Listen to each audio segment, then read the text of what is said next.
Bapak, Ibu, dan saudaraku yang terkasih di dalam Tuhan Yesus, para katekes yang saya hormati, sharing saya hari ini didasarkan pada Injil Markus bab 9 ayat 38 sampai dengan 40. Namun saya juga mau membandingkan dengan atau melihat kembali dengan apa yang kemarin dibaca atau dipakai dalam bacaan ini, yaitu Markus bab 9 ayat 30 sampai dengan 37. Bapak, Ibu, dan saudaraku yang terkasih dalam Tuhan Yesus, para katekes yang saya hormati, ketika kita mendengar mengenai jabatan atau pimpinan, mungkin saja kita juga mempunyai pikiran tentang hasil atau apa yang bisa diperoleh dari seorang yang menjabat atau yang memimpin. Namun demikian, berbeda dengan kita orang Katolik, ada jabatan-jabatan di dalam gereja. Misalnya ada pastor, imam, atau gembala. Lalu di sana ada yang biasanya di dalam paroki ada pastor kepala atau pastor pembantu.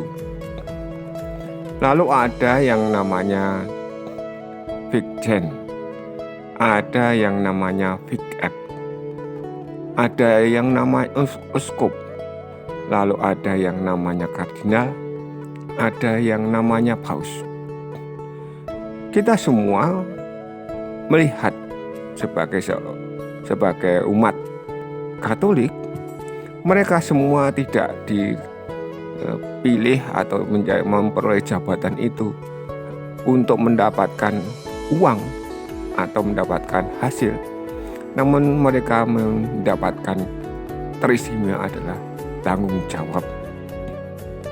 Bapak, Ibu, dan saudaraku yang terkasih di dalam Tuhan Yesus, para uskup tidak saling di atas dan di bawah, artinya tidak ada yang di bawahnya uskup, artinya uskup yang dipimpin uskup itu tidak ada, atau uskup yang di bawahnya uskup tidak ada. Semua uskup itu mempunyai kekuatan yang sama, mempunyai wewenang yang sama terhadap keuskupannya, terhadap umatnya. Anggap saja secara umum mereka adalah penilik. Lalu para penilik itu tidak ada yang menjadi di atas atau yang menjadi di bawah. Hanya memang istimewa bagi paus, karena paus itu adalah kelanjutan dari Petrus yang merupakan pimpinan dari para uskup. Nah, uskup itu sendiri sebenarnya melanjutkan apa yang dilakukan oleh para rasul.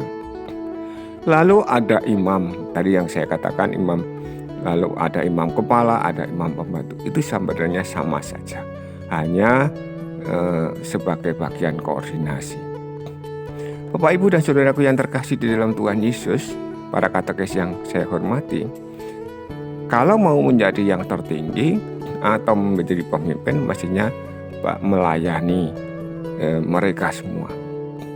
Maka ketika para imam itu ditanya atau beri kesempatan untuk menjadi uskup, biasanya mereka pun belum tentu langsung ya saya bisa demikian, tetapi mereka biasanya akan bertanya-tanya terhadap dirinya sendiri dan bertanya-tanya kepada Tuhan, apakah benar yang diinginkan umat, lalu juga yang dipilih oleh kepausan.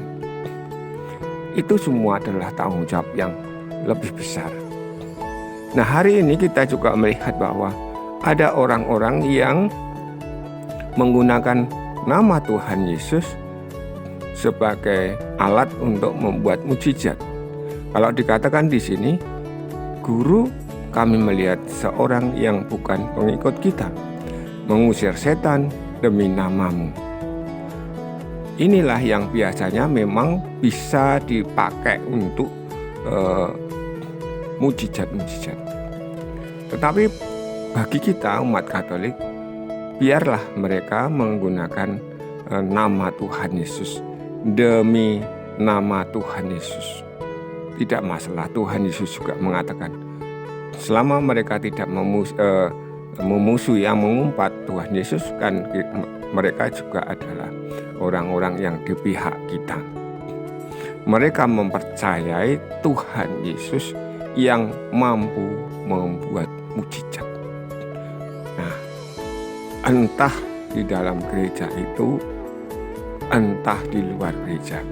Maka sampai hari ini, di dalam gereja Katolik dan di dalam gereja-gereja yang lain, kita juga melihat ada orang-orang yang mempunyai kekuatan untuk membuat mujizat dan menggunakan nama Tuhan Yesus.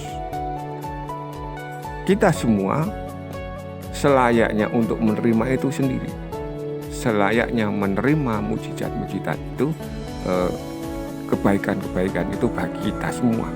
Tuhan Yesus pun tidak melarang mereka. Bapak, Ibu, dan saudaraku yang terkasih di dalam Tuhan Yesus, para katekis yang saya hormati, Tuhan Yesus juga di dalam beberapa contoh ilalang itu ada gandum, ada ilalang.